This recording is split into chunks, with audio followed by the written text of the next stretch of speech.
में उपस्थित हमारे बड़वानी जिले के, क्योंकि सिर्फ यहाँ पर बड़वानी विधानसभा के लोग नहीं बल्कि पूरे बड़वानी जिले के लोग उपस्थित हैं।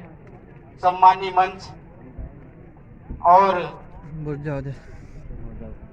राजन भैया और बिट्टू भैया की दोनों मातोश्री और यहाँ के लोकप्रिय लाडले जुझारू और सशक्त नेतृत्व करने वाले परम आदरणीय बड़े भैया राजन मंडलोई जी, कांग्रेस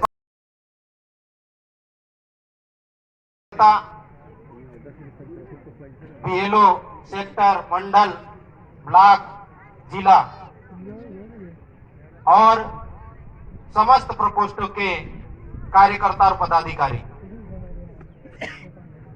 सबसे पहले मैं इस अवसर पर पूरे बड़वानी विधानसभा के समस्त कार्यकर्ता जिन्होंने कांग्रेस पार्टी के उम्मीदवार को जिताने के लिए तन मन धन से मेहनत की और विजय श्री दिलाई, तालियों की गड़गड़ाहट से उनका स्वागत और अभिनंदन करते हैं। या सरतीस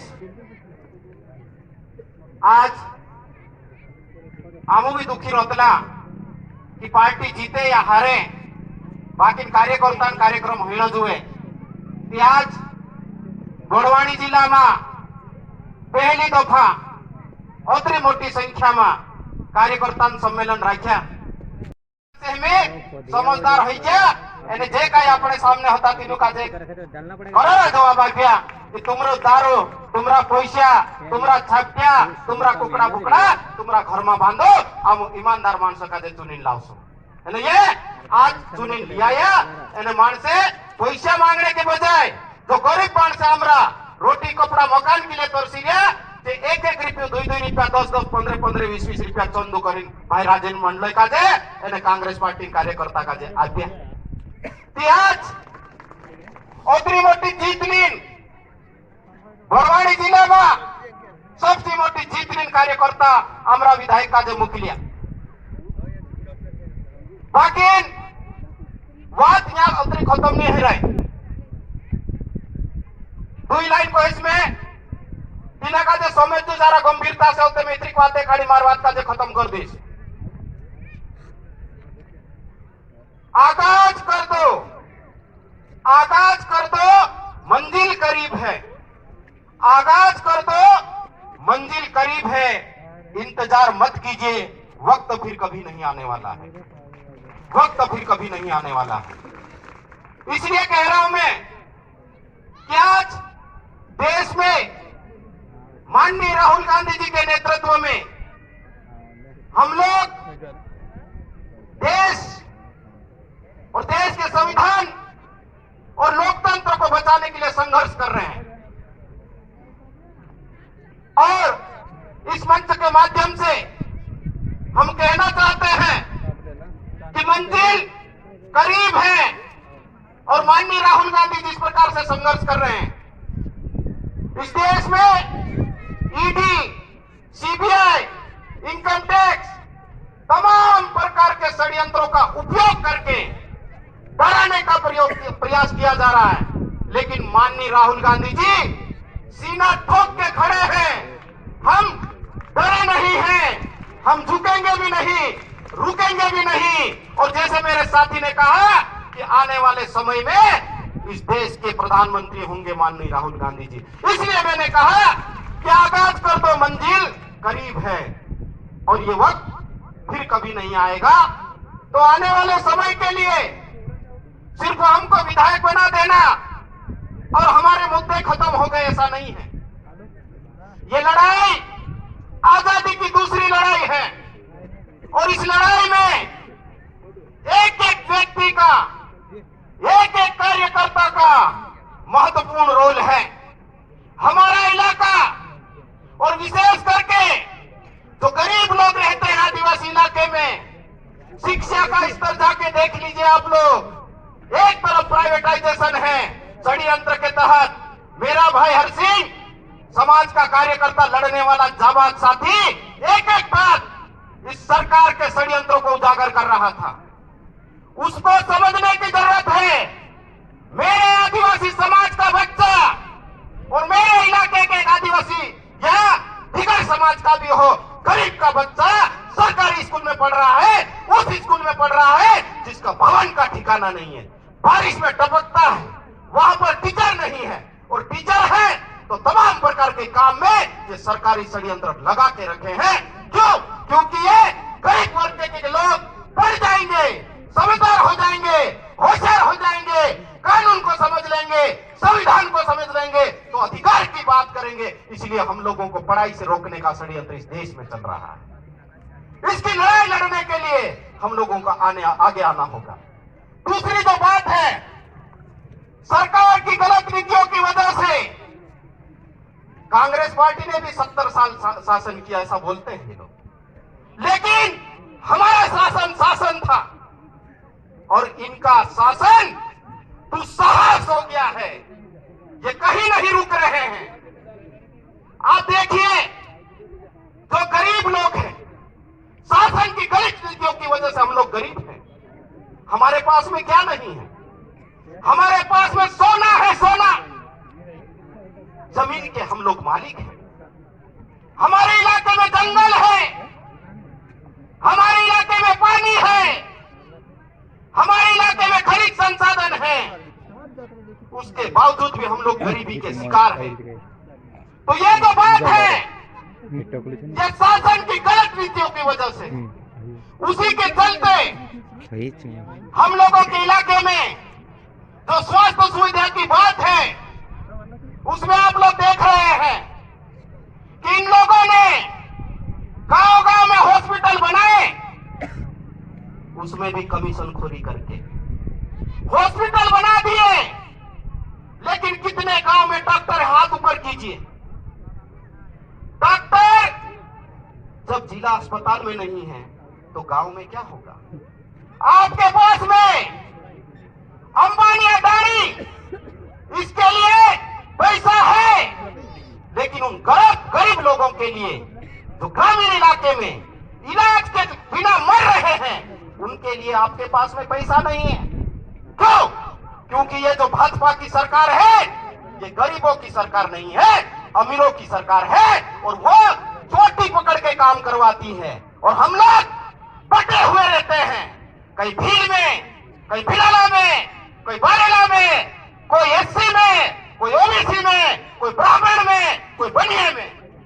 हम लोगों को ये जो बंटने की राजनीति है, उससे ऊपर उठ के, जैसे मैंने बताया, शिक्षा के लिए संघर्ष करना है, गरीब लोगों के स्वास्थ्य के लिए संघर्ष करना है। और तीसरी जो बात मेरे इलाके की है, वो गंभीर है। शासन की गलत नीतियों की वजह से हम लोग चाहे 2 एकड़, 5 एकड़, 10 एकड़ जमीन लेके बैठे, सिंचाई के लिए कुएं खोदे, ट्यूबवेल खोदे, लेकिन लाइट कितने घंटे के लिए आती है आपके इलाके में? 24 घंटे के लिए लाइट किसके यहाँ आती है? हाथ ऊपर करो। 4 घंटा એને તેરેમાં બી કોતરી ફીસ 3 કવા જાતો રહે એને 2 ફીસ લાઈટ આપે મોટિયા ધપ જાય તો ભરાવણે જો પૈસા નહીં રહે फाल्ट कर दे ये किसानों बारे में सोचने वाली सरकार ये है। तुम देख लो, पीथमपुर देख रहे तुम, इंदौर धैर्य छे, वैसे सेल टैक्स अधिकारी हो तो चाहता भी छापा डाल दिलो मैं, वैसे का सब मालूम छे। पीथमपुर में 1 मिनट को लाइट जाए से काय नहीं जाए, कहा कि अमीरों सरकार छे, गरीबन करता तुम्हारे पास लाइट भी है, बाकी अमीरों के लिए 24 घंटे की लाइट है। हमको किसी जाति धर्म का विरोध नहीं है, लेकिन एक वर्ग विशेष जिसको हम अमीर बोलते हैं, उसके लिए यदि काम करोगे, इसके लिए यदि नियम बनाओगे, उसके विषय में सोचोगे, तो ये जनता आपको बख्शेगी नहीं, आने वाले समय में जवाब देगी। और हमको सबको मिलकर काम करना है। तो मैं बात बता रहा था कि खेती है, लेकिन सिंचाई करने के लिए पानी भी है, बिजली नहीं, और हम लोगों का जीवन गुजर बसर कर सके ऐसा हमारे इलाके में पक नहीं रहा। और रोजगार के नाम पे मेरे साथी बहुत ज्यादा जानते हैं, यहाँ पर मनरेगा के लिए संघर्ष करते हैं।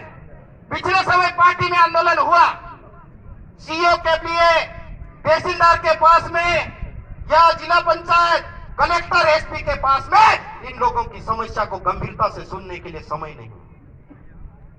नरेगा का पैसा हम लोग काम करते हैं, दैनिक मजदूरी करते हैं। हम लोग काम करते तो सुबह काम करें और शाम को पैसा चाहिए, क्योंकि कई लोगों के ऐसे घर हैं जहां पर शाम को चूल्हा नहीं जलता है। लेकिन एक और 2 महीने हो जाते हैं, उसके बावजूद भी मनरेगा का पैसे का भुगतान नहीं होता। मेरा समाज, गरीब समाज यहां से पलायन करके गुजरात, महाराष्ट्र और राजस्थान जा रहा है। इसके बारे में आखिर कौन सोचेगा? ये सरकार के नुमाइंदा, मेरे यहां पर 2 सांसद, एक राज्यसभा और एक लोकसभा, और अभी तो मंत्री नहीं बनाए क्योंकि अभी राजन भैया ने उसको पटकनी दे दी, चारों खाने चिट कर दिया। नहीं तो मंत्री भी था, लेकिन उसके बावजूद भी पलायन के विषय में सोचने के लिए उनके पास में वक्त नहीं। फिर मेरा समाज क्या सोचता है? ठीक है, गरीब तो गरीब, लेकिन हम लोग पढ़ाई करवाते हैं, क्योंकि हमारी गरीबी को दूर करने के लिए कोई जादू की छड़ी नहीं है हमारे पास। पढ़ाई लिखाई करवाएंगे, मेरा बेटा पढ़ेगा, डिग्री लेगा, डॉक्टरी करेगा, इंजीनियरिंग करेगा, तो वो तो हमारे बस में है नहीं, क्योंकि लाखों रुपए नहीं है। खेती बाड़ी बेच के कुछ लोग करवा लेते, अलग बात है। कुछ लोग छोटी मोटी नौकरी वाले हैं, वो अपने बेटों को पढ़ा लेते, वो अलग बात है। लेकिन मेरे गरीब समाज का बच्चा BA, MA, BCom, BSc, MSc कर लिए और 10-10, 15-15 साल से वो सर्टिफिकेट लेके दर-दर भटक रहे हैं। और इस मध्य प्रदेश सरकार ने पिछले 20 साल से 1.5 से 2.25 लाख पद एसटी, एससी, ओबीसी के दबाए बैठे हैं। तो मेरे समाज के लोग जो बेटे को पढ़ा रहे हैं कि बेटा पढ़ेगा, अफसर बनेगा, मास्टर बनेगा, फॉरेस्ट गार्ड बनेगा या डॉक्टर बनेगा, सपने अधूरे हैं। तो आखिर कौन सोचेगा इसके बारे में? छोटी मोटी बात नहीं है, विधायक, सांसद, मंत्री बन जाना ठीक है, लेकिन इनकी समस्या का समाधान चाहिए। इसके लिए हम लोगों को काम करना है। अभी यहाँ लोकसभा चुनाव आने वाला है, सारे उम्मीदवार यहाँ पर हैं, बुलाया भी है राजन भैया और यहाँ के बड़वानी की जो कांग्रेस की टीम है उनने। तो सिर्फ लोकसभा का चुनाव जीत लेना मकसद नहीं है। मकसद हमने जो बात बताई उनका स्थायी समाधान चाहिए। जो लोग हम लोगों के इलाके में घुसे हुए हैं, हम लोगों को गुमराह कर रहे हैं, हमारे घरों में झोली टांग के आते हैं और खाना खाते हैं, सोते हैं, धर्म के नाम पे हम लोगों को गुमराह करने का काम कर रहे हैं, उन लोगों को घर से बाहर निकालने का वक्त आ गया। क्योंकि हम लोगों को बेवकूफ बनते बनते आजादी के 75 साल हो गए और अमृत महोत्सव देश में मनाया जा रहा है, लेकिन हमारी समस्या हमसे पीछा नहीं छोड़ रही। इसलिए काम करना है साथियों।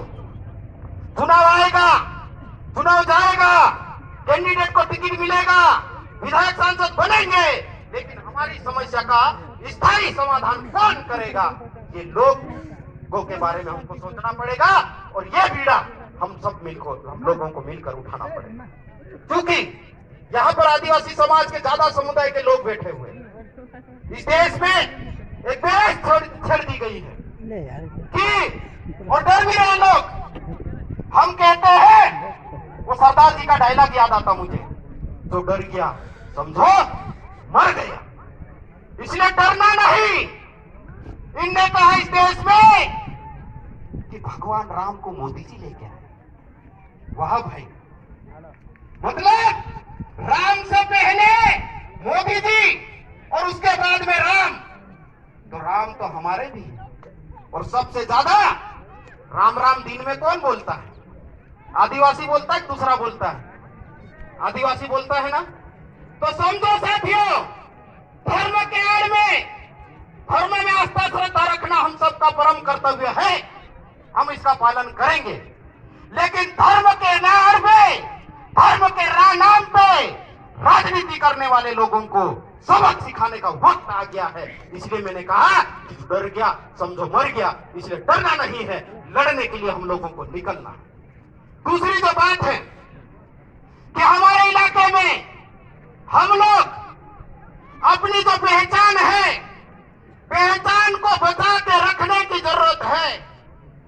आपके गांव में गांव काकर है, आपके गांव में हिंदुआ बाबा है, आपके गांव में बाबदेव है, आपके खेत में खेतरपाला है, आपके आसपास रानी काजल है, भिलट देव है, साधु रावत है, ये जितने भी देवी देवता है उसको बचा के रखने की जरूरत है।